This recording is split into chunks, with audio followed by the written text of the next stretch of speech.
Hello friends, स्वागत है एक बार फिर आपके अपने यूट्यूब चैनल एजुकेशनल फैक्ट 2.0 पर। साथियों, आज की विषय में हम चर्चा करने वाले हैं अतिथि शिक्षकों के अहम अपडेट पर, जो 12 माह का सेवा काल और उनके नियमितीकरण से संबंधित है। क्या क्या सुविधाएं मिल सकती हैं, हमारे संगठनों के माध्यम से क्या मांग की जा रही है, आइए इस पत्र के माध्यम से समझते हैं इसमें क्या क्या सुविधाओं का जिक्र किया गया है और भविष्य में आपको नीति और नियम के लिए कैसे पात्र बनाया जाएगा। तो आइए, चैनल पे नए विजिट कर रहे हैं तो चैनल को सब्सक्राइब कर लें और मित्रों में इस लिंक को जरूर साझा करें और साथ में बेल आइकन को दबाना ना भूलें। तो आइए देर न करते हुए शुरू कर लेते हैं।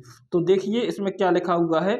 यदि आप यहाँ देखें तो इसमें लिखा हुआ है, एमपी अतिथि शिक्षकों के लिए बड़ी खुशखबरी, अप्रैल से बदल जाएगी तस्वीर। अर्थात अप्रैल से आपके पूर्णतः नियम चेंज हो जाएंगे। मध्य प्रदेश के अतिथि शिक्षकों के लिए एक बहुत बड़ी और सकारात्मक खबर सामने आई है।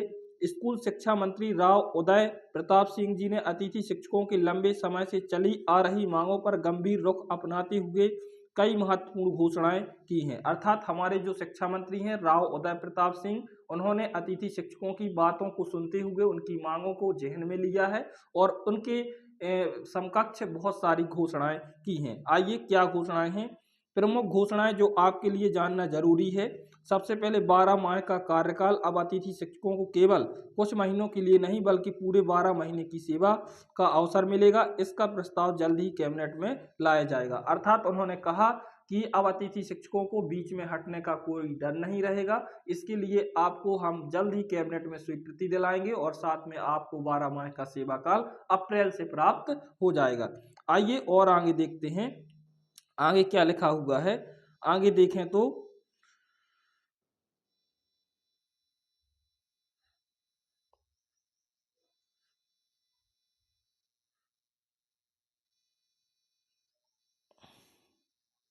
एक मिनट साथियों, आप यहाँ पे देखें कि क्या लिखा हुआ है। इसको मैं थोड़ी साफ कर लेता हूँ, इसके बाद आपको बताता हूँ। आगे इसमें लिखा हुआ है साथियों,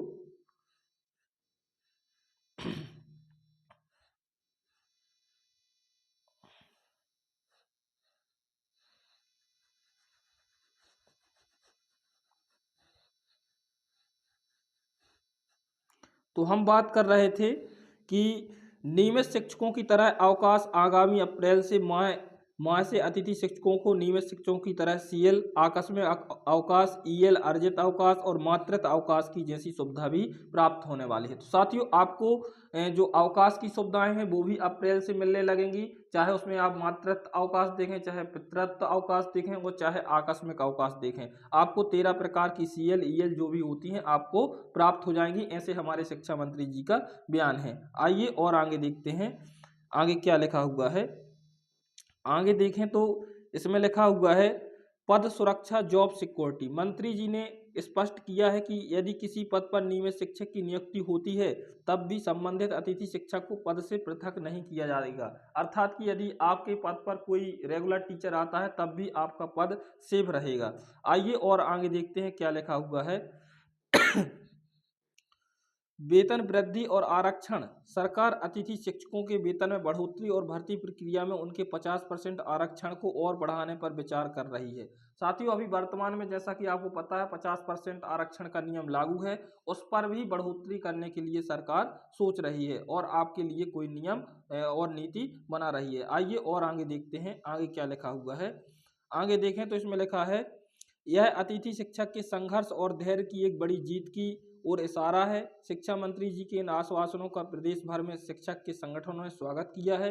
आपकी इस पर क्या राय है? क्या आपको पता लगता है कि इन बदलाव में अतिथि शिक्षकों का भविष्य सुरक्षित होगा? तो आप इस पर कमेंट कर सकते हैं, आप अपनी राय लिख सकते हैं और इस प्रकार के वक्तव्य से आपको क्या प्रतीत होता है आप जरूर कमेंट में लिखें। और साथियों, आपकी लिए ये बहुत महत्वपूर्ण अपडेट है, क्योंकि शिक्षा मंत्री के अब पॉजिटिव जो बयान आ रहे हैं इससे आपको प्लस पॉइंट होगा और आपकी नियुक्ति जल्द हो सकती है। और ये अस्थायी नियुक्ति होगी जो 12 माह का सेवा काल है, इससे कुछ होगा नहीं, इसलिए हमें प्रयास करना चाहिए कि हमें नियमित नियुक्ति मिल सके। तो साथियों, इसके लिए हमें विज्ञापन और सक्रियता दिखानी चाहिए। जहाँ पे कोई जिम्मेदार पर्सन या कोई ऑथेंटिक पर्सन आता है उसको आप जरूर अपना ज्ञापन सौंपें। और साथियों, मिलते हैं अगली वीडियो में, तब तक के लिए नमस्कार, जय हिंद, वंदे मातरम साथियों।